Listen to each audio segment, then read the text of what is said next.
Hola a todos, los invito a que vengan a conocer esta segunda chorrera del Wilque, que queda a 5 kilómetros de la Florida Nariño. Ustedes pueden llegar trotando en carro, llegan aquí hasta este puente principal y de aquí suben unos 20 minuticos a cada una de las chorreras. Pueden pasar por el agua, por potreros, mirar los paisajes hasta llegar al pie de esta hermosa cascada o chorrera del Wilque, donde ustedes pueden apreciar el agua, la naturaleza, pueden ingresar, bañarse, aunque es un poco fría, después se acostumbren, pero lo bonito es sentir el agua que fluye por todo tu cuerpo, respirar aire puro y sobre todo visitar estos lugares únicos de Nariño. Por favor, conservarlos, no botar basura, no arrojar papeles, botellas, por favor, todo lo que lleven, recójanlo y llévenlo a la exposición final. Aquí les dejo la ruta debajo del video, todo lo que recorrimos, todo lo que vivimos aquí con el equipo Free Runner. Si ustedes están interesados en pertenecer a nuestro grupo, pueden suscribirse a nuestras redes sociales o pueden dejar sus comentarios. Hacemos todas las caminatas, todas las vídeos gratis, hacemos deporte, disfrutamos la vida, disfrutamos cada kilómetro y sobre todo hay que vivirla sanamente, alegremente. Y aquí pues el objetivo es compartirles estas aventuras. Nuevamente espero que les guste el video, no se olviden darle like y compartir. El Chorrera del Wilque a 5 kilómetros de la Florida Nariño, paisajes únicos, paisajes naturales, paisajes para todos. Gracias, si les gustó el video no se olviden darle like y compartir, suscribirse para que no te pierdas ninguna de mis aventuras. Sí.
Cuidado.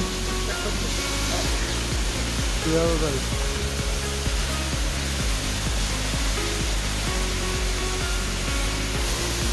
¿Dónde está pavimentada?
¿Por qué puta estamos aquí? ¡Por locos!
súbete, súbete, súbete. Hey, hey, hey, hey. Súbete, súbete, súbete.